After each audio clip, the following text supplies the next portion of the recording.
Hello everyone, welcome to the video. So this video is going to be on privileged identity management. As the name says, it's about managing the identities which has some kind of privileges. Before we dive deeper into it, let's try to understand the significance of privileged identities with respect to cloud security. So here it is. Here is the diagram which lays out the different stages of a cyber attack. You can see that you have the first stage in which is called the recognition stage, in which the attacker would try to find out all the loopholes and the attack threat vectors of your network and the environment. And after having understood that, they would intrude into your network. They would try to exploit more vulnerabilities and try to get access to a privileged account, right? That is what is very important for them. Only once they have access to a privileged account can they actually move laterally into other systems. And once they do that, they will be able to obfuscate themselves from the monitoring services and tools, do a denial of service, and ultimately do an data exfiltration. So the reason this slide is being shown is to just make you understand the relevance of privileged identity. The privileged access, what is shown here, it means the attackers need access to some kind of privileged account so that they can move laterally. So this shows the importance of protecting your privileged accounts. So having understood the relevance of privileged access security and management, let's move further. So we are discussing about the privileged access management in Microsoft Azure. And as we know that in Microsoft Azure Cloud, the privileged accesses, there are different types of privileged accesses called RBAC roles. You have your Azure Active Directory level RBAC roles and Azure Resource level RBAC roles. Each kind of roles would have some kind of privileges, and it would be very uh, critical and important for any organization to have some kind of a method to manage the assignment of these kind of privileged RBAC roles, so that the threat vector on these accounts and these roles are reduced, thereby reducing the probability of a cyber attack, as we have seen in the diagram. So let's proceed and see the different options available in privileged identity management. So Azure AD Privileged Identity Management, basically it is a mechanism. It's actually a service given by Azure Active Directory, which is used to give a time-based and approval-based activation for different Azure RBAC roles. So it can help you to enable something called just-in-time privileges. In the sense, it will help you to enable privileges only for the time duration of for what it is required for. If you need privileged access for 1 hour, it'll be only for 1 hour rather than giving it dedicatedly, right? Then you can give time-bound access, which is pretty much similar. You can make approval, right? You can have an approval life cycle. Like if someone wants to have a privileged role, they have to go through an approval cycle before they are given access to it. They have to go through, you can make them go through a multi-factor authentication, so that they have to prove the dual factor authentication before they can activate the role. Then you can have things like, you can have make them have justifications, give justifications as to why they would require the role. You can get notifications when the privileged roles are activated. Access reviews are the periodic reviews, that is a feature in Azure Active Directory, in which you can periodically review who all has access to the privileged roles. Do they really require it? If not, either remove it or let them continue have it, right? So that's what is called access review. And then you can also have a audit history for internal and external audit purposes, right? So now let's see the scope of privileged identity management. The privileged identity management have two scopes. It has Azure AD roles. So we have got different Azure Active Directory roles like global administrator, security administrator, billing administrator, etc. So they are the roles, the scope of which are limited to Azure Active Directory. So you can enable privileged identity management for the assignment of those kind of roles.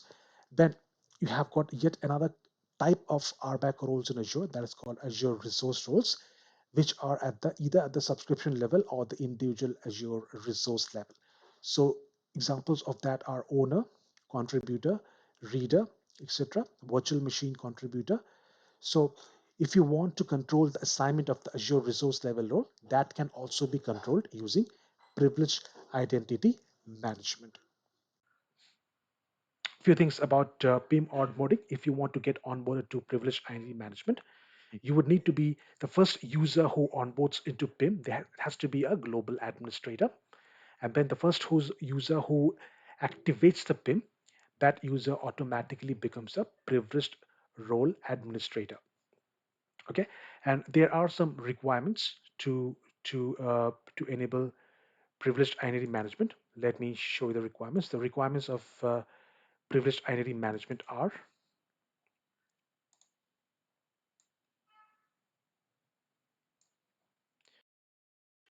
if you want to enable privileged identity management, you need to have Azure AD Premium P2 licenses. So all the users to uh, who need to be assigned roles using PIM, they need to be assigned Azure AD Premium P2 license. Then you need to be a global administrator or a privileged role administrator, global administrator, to onboard to PIM for the first time, and then at least a privileged role administrator is required to assign the roles. Right. So that's what is the are the main minimum requirements of activating privileged identity management. Now let's look at a use case scenario in which a real-time scenario of, of a case when that might require you to think of a privileged identity management implementation. Suppose you are in a project, and in the project a contractor joins to help you in the project, and the contractor may, suppose it's a identity and access management project, and the contractor may need to have a global admin privilege for executing some task occasionally. Remember, the contractor may not need that dedicatedly. He may need for, say, 10 minutes a couple of times a week. So instead of giving him access to it dedicatedly, like on a permanent basis, you would like to actually make the contractor assign the global admin role to the contractor through privileged identity management, which would enable you to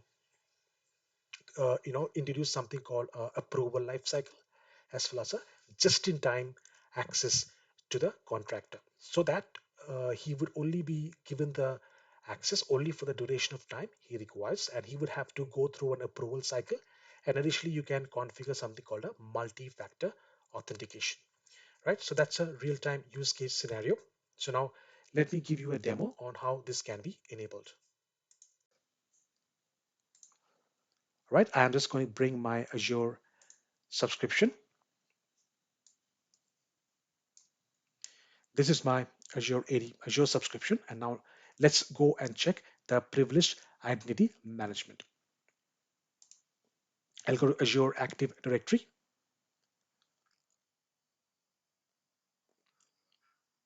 I'll go to security.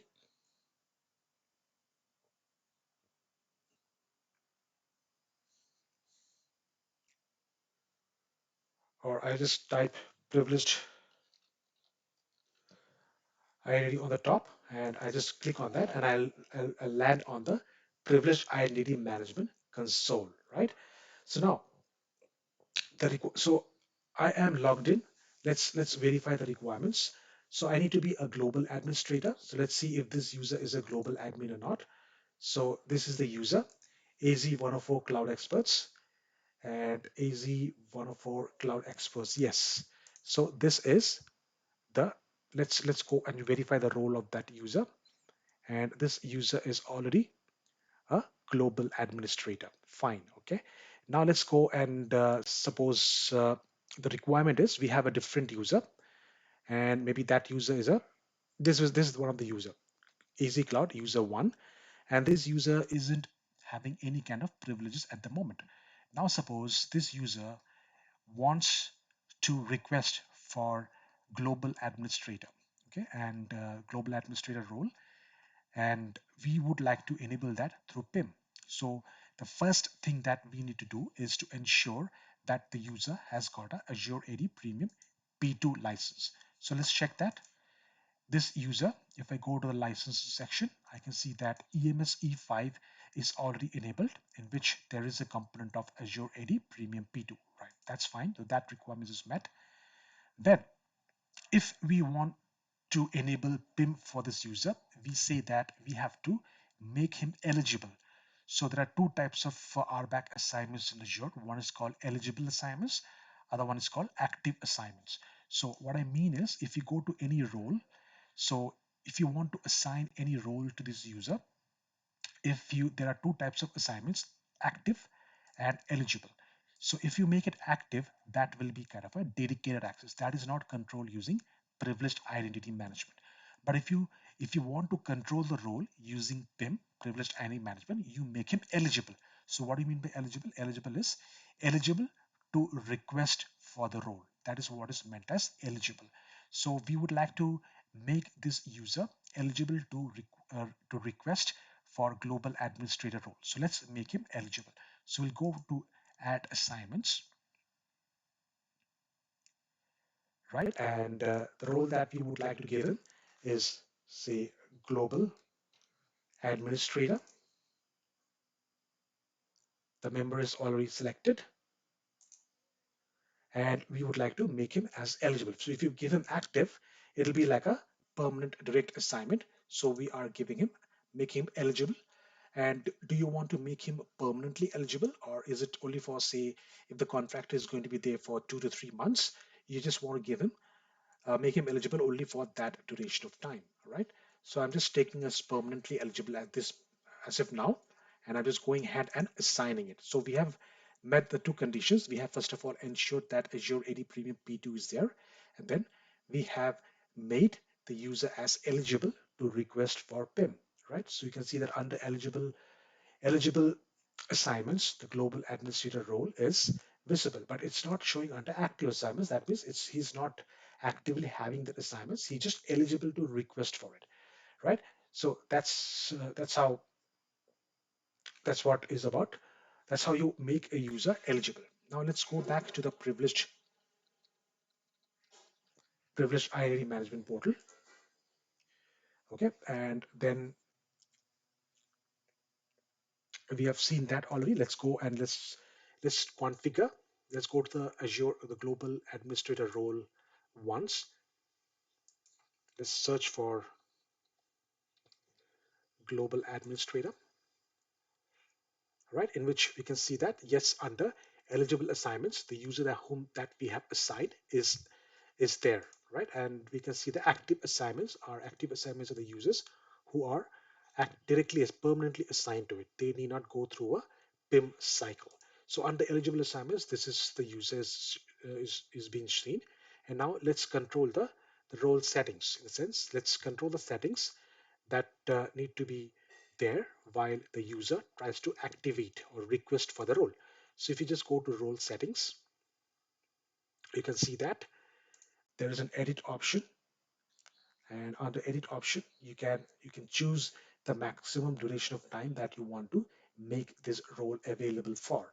So it's 8 hours. So if you want to say that you just want the role to be activated for 1 hour, so at a stretch it can be used only for 1 hour, and after 1 hour it will be automatically disabled. So if the user wants to activate that again, he will have to go through the PIM cycle once again. Do you want to go through an Azure MFA to activate it? You can do that. I'm keeping it off. Do you want to go for a justification? Yes. So why does a user need that role for? A justification needs to be provided. If you want, you can make it uh, a ticket to be mandatory, or if you can also make it go through an approval cycle, and you can select your approvers. So in the approvers section, I can select the global administrator and go to next. Is permanently eligible. Notification settings, if you want to configure the notification, that who should get the notification once the role is requested or assigned. I'm just keeping it all default and just update it, right? So So this is something has to be done from the privileged identity management portal by the global administrator. So this user is the global administrator. So the global administrator is activating the PIM role for the user. Now,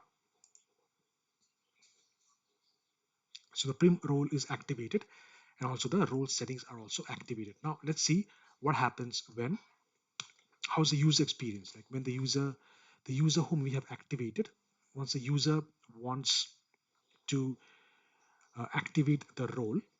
Okay, so the user whom we have made eligible for the privileged identity management, once the user wants to activate the role as part of his job, what would his experience be and how would that eventually get activated as per the different settings that we have given.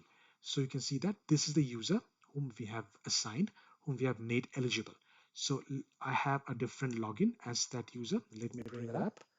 AZ Cloud user. Okay, so this is, I have a different login here. You can see that AZ is the same user.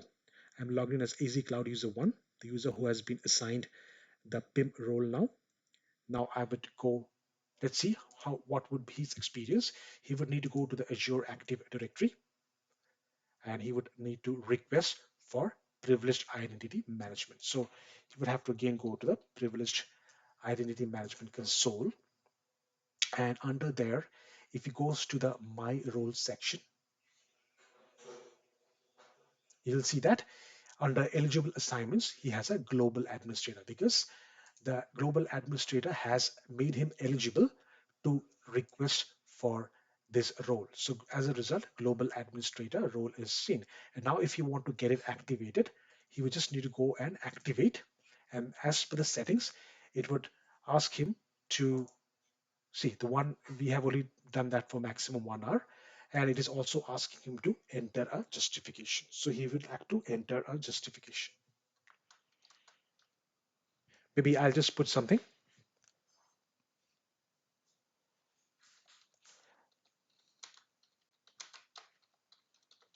Okay, I'll just give a valid justification, and I just, as per what the need is, I just, this is a hypothetical explanation that I've given, and I just click on activate. So what, as per the other settings that we have configured, what would happen? It would go for an approval lifecycle to the approver, and the approver was the global administrator. So let's just wait for this to complete, and then we will go to the global administrator's login and check how it would appear there. See, right now it's showing us your request is pending for approval. Right now, if we go back to the global administrator login, let's go there.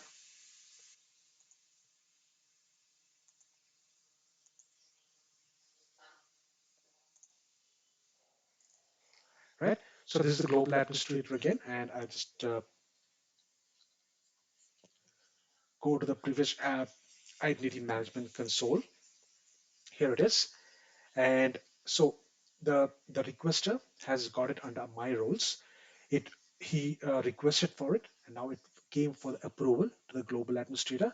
So the global administrator would actually have to come to the privileged identity management console, and he will have to go to the section under approve request. So if he goes to approve request, he would be able to see the request which has been requested by that user. See, so this request which has been done by this user, along with the explanation, the justification has been is there, and he can, based upon, based upon the conditions, he can either deny, or if everything is as per the conditions or as per the rule, he can approve it. I'm just going to approve it.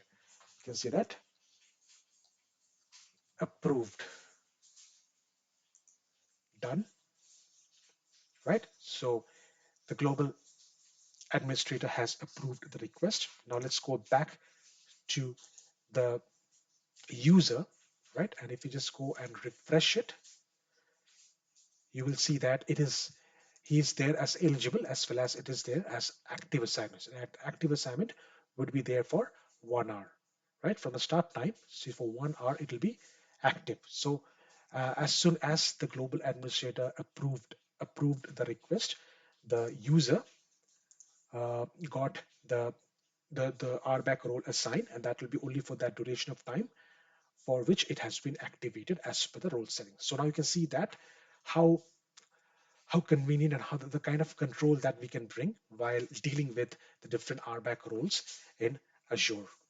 Okay, and which will help us to actually basically protect against the kind of cyber threats uh, and the cyber threats cycle we have seen, in which the privileged accounts are the ones that are mostly targeted by the attackers. And this kind of a facility, the privileged identity management, will help us to manage the assignments of those critical accounts, and thereby reducing the threat vector. So that was a brief about the brief and a demo about privileged identity management. Hope that was useful.